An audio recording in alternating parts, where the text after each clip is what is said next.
tell us more about the palliative distribution exercise in Yobe State, Mr. Maman Mohammed, the Director General of Press to the Governor, joins us from Damaturu, the state capital. A pleasure having you with us on the program.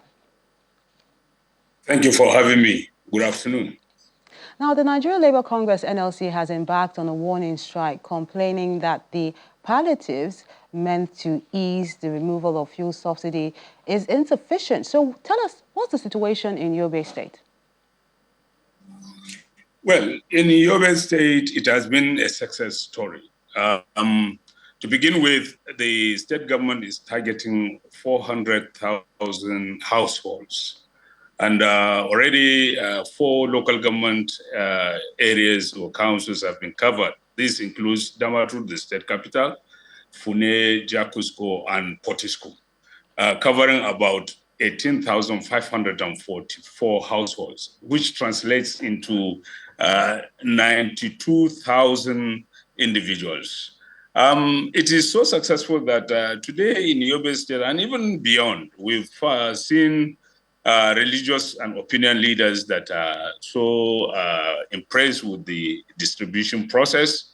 And they've been, even during Friday sermons and some other gatherings, other states have been urged to emulate the Yobe style. And to the glory of God, it is reaching those that are really targeted, who are supposed to benefit, and it is going well. I would like to tell you, just like the Deputy Governor earlier said, the state government on its own, before the federal government palliative came in, procured and distributed food items worth over ₦1 billion. And this was done to the internet displaced persons in the host communities, widows, orphans, elderly persons, and a lot of them. And this has gone directly to them. And of course, like I said, it's a success story in Yobe State. Okay. But there's another thing the Deputy Governor also mentioned. That was the issue of a lack of foodstuff in the market, which is one of the challenges slowing down the exercise. Can you tell us more about that? Yeah, like you said, this time of the year, it is when the new crops have not been harvested, and of course the one that the farmers have is almost exhausted. And government is making tremendous effort to within and outside the state source for these foodstuffs and food items to get it across to the deserving persons. And of course, this is done, efforts are being intensified to get this foodstuff in the stores of the state government and to be distributed to those that really deserve it. So 400,000 beneficiaries is a target, but how many have you been able to reach so far? 400,000 households, like I said earlier, and 18,544 have already been covered. And that of the federal government has also come in, and the distribution is continuous, while the state government is also making other alternative arrangements to get the foodstuff ready for distribution. I would also want to inform you that apart from the food distribution, the palliative also covers the agri sector, the transport sector, health sector, and some other sectors, so as to make it holistic, not just to limit it to food distribution, but of course to develop agriculture, to also provide subsidy in transportation as well as the health sector. So government is taking this holistically to see that the palliative, the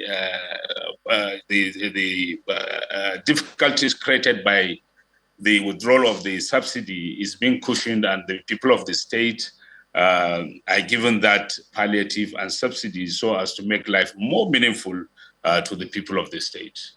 Now, have you heard about the feedback mechanism to ensure that the people that really need this palliative actually get it, especially within the rural communities?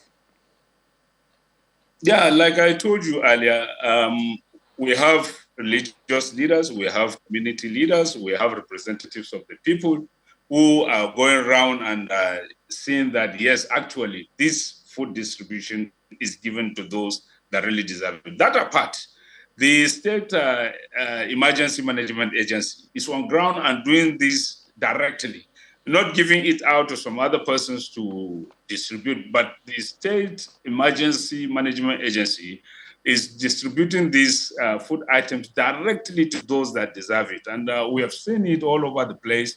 And it has been a kind of celebration galore because many people are satisfied and have expressed satisfaction. They have sent messages of satisfaction to His Excellency the Governor that the process is very transparent and very open, and everybody is seeing the success of this distribution. Finally, Mr. Mohammed, in a just concluded report, 2,670 applicants were recently employed in your state and have received their August salaries. Is this part of efforts at reducing the effect of the fuel subsidy removal? Of course, there is no gainsaying this because for you to provide employment to 2,670 university graduates, diploma holders, NCU holders, I mean, it's a great feat because in the recent history, there is hardly any state that has done this much. Over 2,000 employed at the same time. I mean, it's a great feat that the beneficiaries and the parents are celebrating it all over the place. It has also increased the volume of business in the state because when they received their first salary, they went around and were purchasing the needs of their families and whatever. So it is a lifeline, if it is a lifelong palliative that has been given to them by His Excellency, the Executive Governor, employing this much at this particular period of time. While some other places, people are even considering the civil services over bloated and all this. But His Excellency said, after the movement, or after the state creation, those that moved from Old Borno to Yobe State are retiring every day.